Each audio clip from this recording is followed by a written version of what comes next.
வணக்கம். மக்களுடைய மிகப்பெரிய பிரச்சனை தண்ணி பிரச்சனை, மின்சாரம் பிரச்சனை. விவசாயம் பண்ணும்போது மின்சாரமும் தேவைப்படுது, தண்ணியும் தேவைப்படுது. நமது தலைவர் டாக்டர் கலைஞர் அவர்கள் ஆட்சியில் இருக்கும்போது 7000 கோடி கடனை தள்ளுபடி செஞ்சாரு. இலவச மின்சாரம் கொடுத்தாரு, இலவச மோட்டார் கொடுத்தாரு. ஆனா இன்னைக்கு இந்த பகுதியில் இருக்கிற 12 பேருக்கு மேற்கொண்டு விவசாயிகள் தற்கொலை பண்ணிக்கிட்டாரு. அம்மையார் ஜெயலலிதா அவர்கள் அவங்களுக்கு ஆறுதல் சொல்லல, இரங்கல் தெரிய வைக்கல, எதுவுமே பண்ணல. ஆனா நமது தலைவர் ஆட்சியில இல்லைனாலும் ஒரு குடும்பத்துக்கு தலா 50,000 ரூபாய் கொடுத்துட்டு அவங்க காப்பாத்திருக்காரு. உங்களுக்கு ஒரு பிரச்சனை வந்தா உங்க வீட்டு மூத்தவனாக நான் இருக்கேன், உங்களை காப்பாத்துறதுக்கு நான் இருக்கேன்னு தலைவர் சொல்லி இருக்கிறாரு.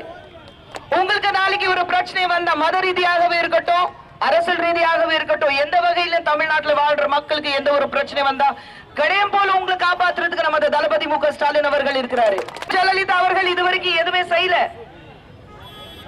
3 வருடங்களுக்கு முன்னாடி ஆட்சிக்கு வர்றதுக்கு முன்னாடி அவங்க தேர்தல் அறிக்கையில ஒவ்வொரு வீட்டுக்கு 20 லிட்டர் தண்ணி கொடுக்க போறேன்னு சொன்னாங்க. இன்னைக்கு கொடுக்கறாங்க. ஆனா 20 லிட்டர் இல்ல, 10 ரூபாய் ஒரு பாட்டில் தண்ணி. உலகத்துல எங்கேயுமே ஒரு கவர்மெண்ட், ஒரு அரசாங்கம் மக்களுக்கு காசு வாங்கி தண்ணி கொடுக்கறது எங்கேயுமே சரித்திரமே கிடையாது. ஆனா தமிழ்நாட்டுல மட்டும் அதிமுக ஆட்சியில இது நடந்துகிட்டு இருக்கு. ஏன் இவ்வளவு பிரச்சனை இருக்கும் போது இந்த தொகுதியிலிருந்து 6 சட்டசபை உறுப்பினர்கள் இருந்து 5 பேர் அதிமுகவினர்கள், ஒருத்தர் மந்திரி செந்தில் பாலாஜி அவர்கள், டிரான்ஸ்போர்ட் மினிஸ்டர். நீங்க பஸ் கட்டணம் ஏத்திருக்கீங்க, பால் விலை ஏத்திருக்கீங்க, மின்சாரமே இல்ல ஆனா மின்சார கட்டணத்தை ஏத்திருக்கீங்க. எல்லாமே நீங்க ஏத்திட்டு போறீங்க. ஏன் பஸ் கட்டணம் ஏத்திருக்கீங்க சொன்னதுக்கு அதுல நாங்க ஒண்ணும் செய்ய முடியாதுங்க. சென்ட்ரல்ல வந்து பெட்ரோல் டீசல் விலை ஏத்திருக்காங்க.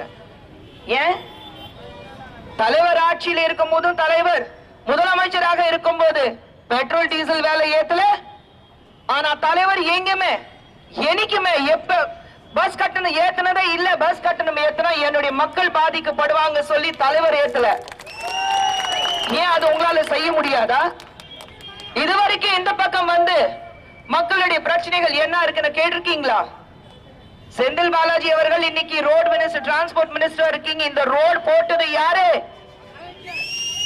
ஏப்ரல் 24ஆம் தேதி நீங்க ஓட் போடும்போது உதயசூரியன் சின்னத்தில் இருக்கிற நமது அண்ணன் சின்னசாமி அவர்களுக்கு உங்களுடைய பொன்னான ஓட் போட்டு ஜெயிக்க